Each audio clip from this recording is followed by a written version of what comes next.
everyone, I'm Katrina and today I'm going to be letting you know what I'm planning on reading during May. So recently I heard about a new readathon called the A to Z Readathon. It goes for the entire month of May and basically the idea is to tick off every letter of the alphabet with the books that you read. There are 3 different difficulties though, so the easy one is to get every single letter in the book titles and authors' names. The medium level is to only use the book titles to get every letter of the alphabet, and then the hard one is to read 26 books, each one starting with a different letter of the alphabet. In my ideal world, I would do the hard one, but I'm in the middle of semester, I've got all my final assessments coming up, plus I've got work, plus I'm making videos, so it's just, I know that it's not going to happen. Hard is actually going to be impossible for me to do, so I've decided to go with medium. The TBR pile that I have put together for May, including all of the books that I already need to read and that I'm currently in the middle of, all will work towards the A to Z readathon. There are a couple of university readings. There's a long poem and also a novella,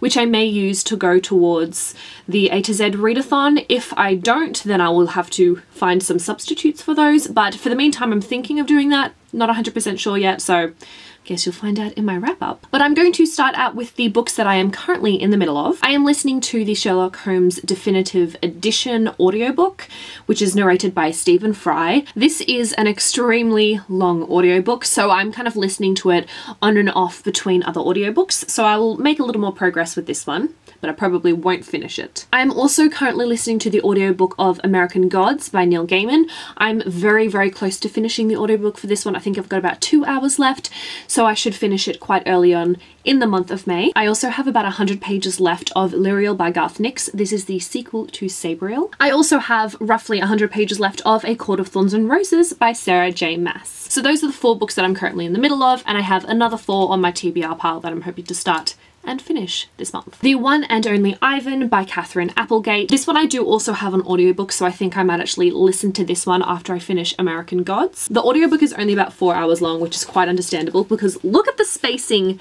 in this. There's not a huge amount of text on each page. There are some little illustrations as well. So I think that while they would be nice to read alongside it, they don't appear to be absolutely necessary. So I think that I might just kind of flick through the book occasionally to have a look at those illustrations, but primarily listen on audiobook. This looks like a really adorable book. It's about Ivan, who is a gorilla, and I think that him and the other animals live in like a zoo or enclosure of some sorts in a mall, I believe. I absolutely love the illustration. The design is absolutely stunning, so I'm really excited to pick this one up. The Queen of the Tearling by Eriko J. Hansen. This follows Princess Kelsey, who on her 19th birthday ascends to the throne as the Queen of the Tearling. I think that she's also surrounded by a lot of enemies, they're really powerful sorcerers, but she does have a weapon of her own, which is the Tear Sapphire, which is a magical and very powerful jewel. So I think this kind of follows her as she's trying to save her kingdom. I've heard some pretty good things about this book, really excited to pick it up. Being Jazz by Jazz Jennings is a memoir. Jazz is a transgender teen, and when she was younger she appeared on national television